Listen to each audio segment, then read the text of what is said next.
ಆತ್ಮೀಯ ಸ್ನೇಹಿತರೆ ಹಾಗೂ 10ನೇ ತರಗತಿಯ ಮುದ್ದು ವಿದ್ಯಾರ್ಥಿಗಳೇ, ಮಂಜುಳಾ ಅಂಚಳ ಯೂಟ್ಯೂಬ್ ಚಾನೆಲ್ಗೆ ಸ್ವಾಗತ. ಮಕ್ಕಳೇ, ಇವತ್ತಿನ ವಿಡಿಯೋ ಕ್ಲಾಸಲ್ಲಿ 10ನೇ ತರಗತಿಯ ವಿಜ್ಞಾನ ಭಾಗ 1 ಅಧ್ಯಾಯ 6 ನಿಯಂತ್ರಣ ಮತ್ತು ಸಹಭಾಗಿತ್ವ ಈ ಪಠ್ಯದ ಒಳಗಿನ ಪ್ರಶ್ನೆಗಳಿಗೆ ಉತ್ತರಗಳನ್ನು ನೋಡೋಣ. ಈ ಒಂದು ವಿಡಿಯೋ ನಿಮಗೆ ಇಷ್ಟವಾದಲ್ಲಿ ಸಬ್ಸ್ಕ್ರೈಬ್ ಮಾಡಿ, ಶೇರ್ ಮಾಡಿ, ಲೈಕನ್ನು ಕೊಡಿ. ಪೂರ್ತಿ ವಿಡಿಯೋ ಮುಗಿಯುವವರೆಗೂ ವಾಚ್ ಮಾಡಿ ಮಕ್ಕಳೇ. ಪ್ರಶ್ನೆ ಸಂಖ್ಯೆ 1, ನಡಿಗೆ ಮತ್ತು ಪರಿವರ್ತಿತ ಪ್ರತಿಕ್ರಿಯೆ ಇವುಗಳ ನಡುವಿನ ವ್ಯತ್ಯಾಸವೇನು? ಉತ್ತರ: ನಡಿಗೆ ಮತ್ತು ಪರಾವರ್ತಿತ ಪ್ರತಿಕ್ರಿಯೆ ಈ ಎರಡುಗಳನ್ನು ನೋಡೋಣ. ನಡಿಗೆ ಮೆದುಳಿನಿಂದ ನಿಯಂತ್ರಿಸಲ್ಪಡುತ್ತದೆ. ಪರಾವರ್ತಿತ ಪ್ರತಿಕ್ರಿಯೆ ಮೆದುಳು ಬಳ್ಳಿಯಿಂದ ನಿಯಂತ್ರಿಸಲ್ಪಡುತ್ತದೆ. ನಡಿಗೆ ಇದು ಐಚ್ಛಿಕ ಕ್ರಿಯೆ. ಪರಾವರ್ತಿತ ಪ್ರತಿಕ್ರಿಯೆ ಇದು ಅನೈಚ್ಛಿಕ ಕ್ರಿಯೆ. ಇನ್ನು ನಡಿಗೆ ನಿಧಾನವಾಗಿ ಜರುಗುವ ಕ್ರಿಯೆಯಾಗಿದೆ.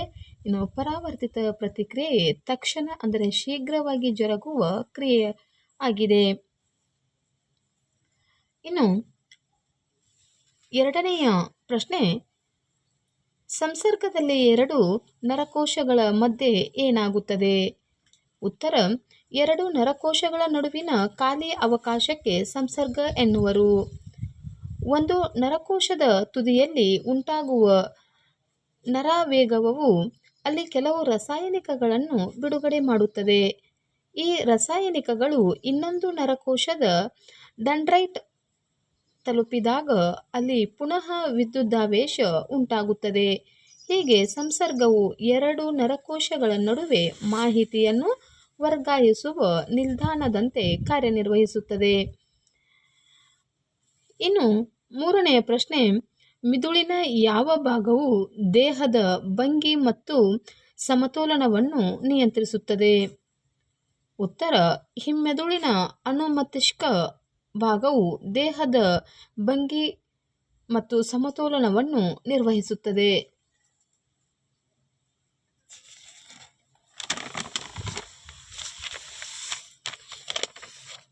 ನಾಲ್ಕನೆಯ ಪ್ರಶ್ನೆ, ನಾವು ಒಂದು ಅಗರಬತ್ತಿ ಅಂದರೆ ಗಂಧದ ಕಡ್ಡಿಯ ವಾಸನೆಯನ್ನು ಹೇಗೆ ಕಂಡುಹಿಡಿಯುತ್ತೇವೆ? ಉತ್ತರ: ಅಗರಬತ್ತಿಯಲ್ಲಿನ ವಾಸನೆಯ ಕಣಗಳು ಗಾಳಿಯಲ್ಲಿ ವಿಸರಣಗೊಳ್ಳುತ್ತವೆ.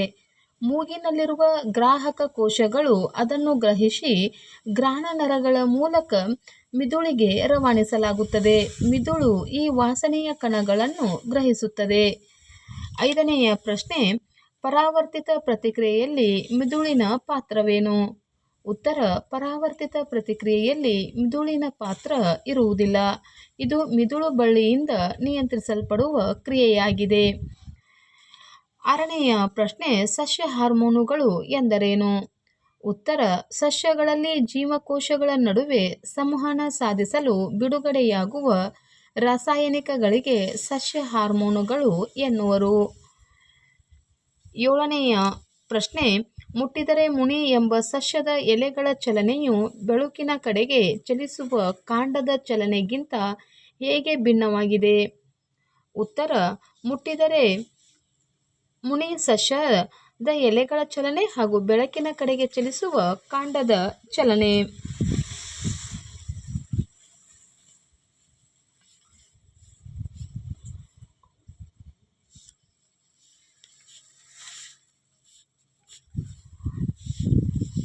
ಇಲ್ಲಿ ಸ್ಪರ್ಶವು ಪ್ರಚೋದನೆಯಾಗಿದೆ.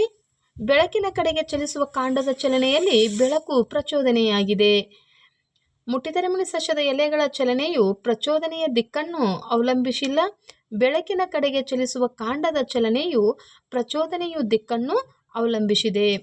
ಇನ್ನು ಮುಟ್ಟಿದರೆ ಮುನಿ ಸಸ್ಯದ ಎಲೆಗಳ ಚಲನೆ ಸ್ವತಂತ್ರ ಚಲನೆಯಾಗಿದೆ. ಬೆಳಕಿನ ಕಡೆಗೆ ಚಲಿಸುವ ಕಾಂಡದ ಚಲನೆಯ ಬೆಳವಣಿಗೆಯನ್ನು ಆಧರಿಸಿದ ಚಲನೆಯಾಗಿದೆ.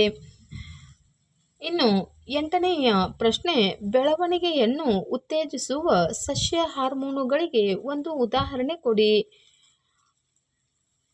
ಆಕ್ಸಿನ್, ಜಿಬ್ಬರ್ಲಿನ್ ಹಾಗೂ ಸೈಟೋಕೈನಿನ್ ಇವು ಬೆಳವಣಿಗೆಯನ್ನು ಉತ್ತೇಜಿಸುವ ಸಸ್ಯ ಹಾರ್ಮೋನುಗಳಾಗಿವೆ.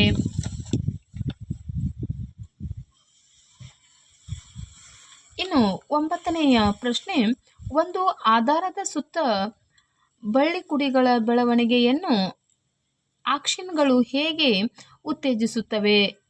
ಉತ್ತರ, ಆಕ್ಸಿನ್ ಜೀವಕೋಶಗಳು ಉದ್ದವಾಗಿ ಬೆಳೆಯಲು ಸಹಾಯ ಮಾಡುತ್ತದೆ. ಬಳ್ಳಿಯ ಕುಡಿಯು ಯಾವುದೇ ಆಧಾರವನ್ನು ಸ್ಪರ್ಶಿಸಿದಾಗ ಅದರ ತುದಿಯ ಕೋಶಗಳಲ್ಲಿನ ಆಕ್ಸಿನ್ ಎಂಬ ಹಾರ್ಮೋನ್ ಆಧಾರದಿಂದ ದೂರಕ್ಕೆ ಪಸರಿಸಲು ಪ್ರಾರಂಭಿಸುತ್ತದೆ. ಇದರಿಂದಾಗಿ ಆಧಾರದಿಂದ ದೂರವಿರುವ ಕಾಂಡದ ಭಾಗದಲ್ಲಿರುವ ಜೀವಕೋಶಗಳನ್ನು ಉದ್ದವಾಗಿ ಬೆಳೆಯಲು ಪ್ರಚೋದಿಸುತ್ತದೆ. ಆಗ ಬಳ್ಳಿಯು ಆಧಾರವನ್ನು ಸುತ್ತುವರಿಯಲು ಪ್ರಾರಂಭಿಸುತ್ತದೆ. ಇನ್ನು 10ನೆಯ ಪ್ರಶ್ನೆ, ಜಲಾನುವರ್ತನೆಯನ್ನು ತೋರಿಸುವ ಒಂದು ಪ್ರಯೋಗವನ್ನು ವಿನ್ಯಾಸಗೊಳಿಸಿ. ಉತ್ತರ, ಬೇಕಾಗುವ ಸಾಮಗ್ರಿಗಳು: ತೊಟ್ಟಿ, ರಂಧ್ರ ಮಾಡಿದ ಲೋಟ, ಮಣ್ಣು ಮತ್ತು ಸಸ್ಯ. ಇನ್ನು ಜಲಾವರ್ತನೆಯನ್ನು ಮಾಡುವ ವಿಧಾನ: ಒಂದು ತೊಟ್ಟಿಯಲ್ಲಿ ಮಣ್ಣನ್ನು ಹಾಕಿ ಸಸಿ ನೆಡಬೇಕು. ನಂತರ ಸಸ್ಯದಿಂದ ಸ್ವಲ್ಪ ದೂರದಲ್ಲಿ ರಂಧ್ರ ಮಾಡಿದ ಲೋಟವನ್ನು ನೀರು ಹಾಕಲು ಬರುವಂತೆ ಮಣ್ಣಲ್ಲಿ ಹೂಳಬೇಕು. ಲೋಟದಲ್ಲಿ ನೀರನ್ನು ಹಾಕಿ ಸ್ವಲ್ಪ ದಿನಗಳವರೆಗೆ ಹಾಗೆ ಬಿಡಬೇಕು. ವೀಕ್ಷಣೆ: ಕೆಲವು ದಿನಗಳ ನಂತರ ಬೇರುಗಳು ಲೋಟದ ಕಡೆಗೆ ಬೆಳೆದಿರುತ್ತವೆ. ತೀರ್ಮಾನ: ಸಸ್ಯಗಳ ಬೇರುಗಳು ಜಲಾನುವರ್ತನೆಯನ್ನು ತೋರುತ್ತವೆ.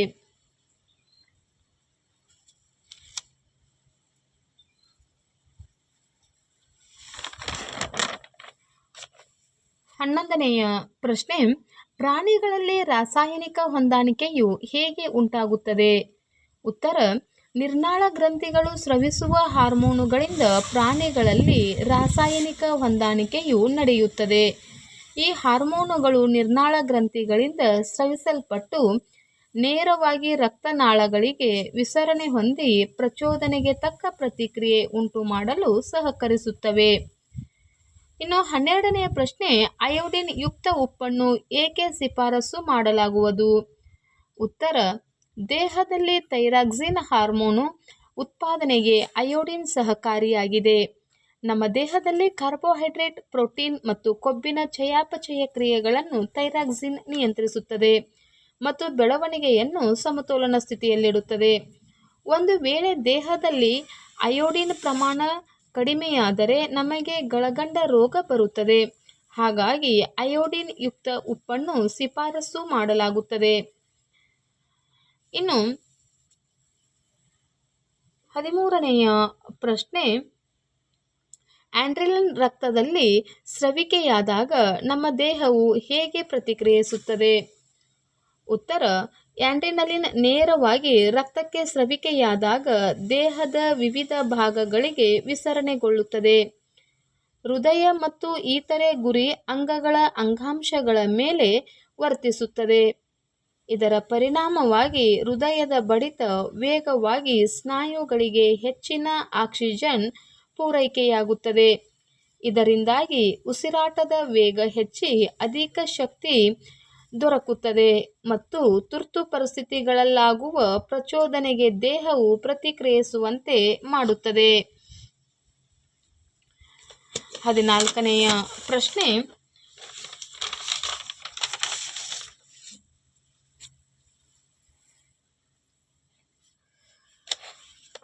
ಕೆಲವು ಮಧುಮೇಹ ರೋಗಿಗಳಿಗೆ ಇನ್ಸುಲಿನ್ ಚುಚ್ಚುಮದ್ದನ್ನು ನೀಡುವ ಮೂಲಕ ಚಿಕಿತ್ಸೆ ನೀಡಲು ಕಾರಣವೇನು?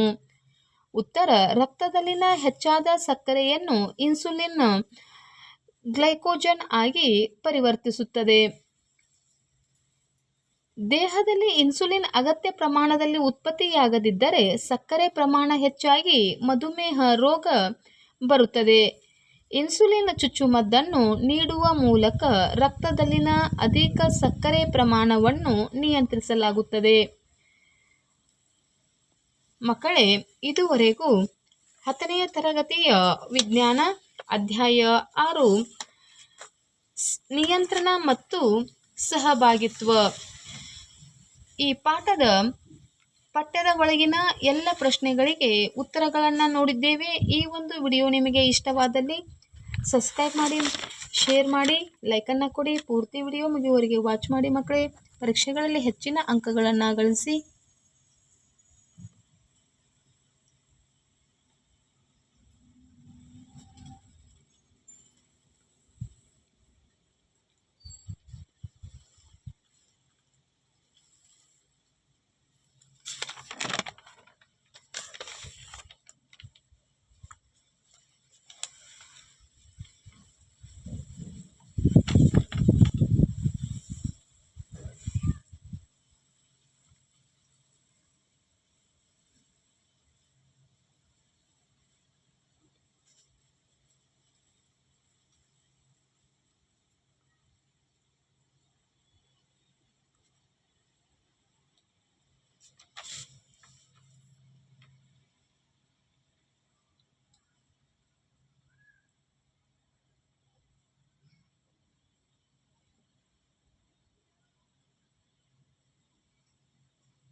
ಥ್ಯಾಂಕ್ ಯು ಮಕ್ಕಳೇ, ಟೇಕ್ ಕೇರ್, ಬಾಯ್.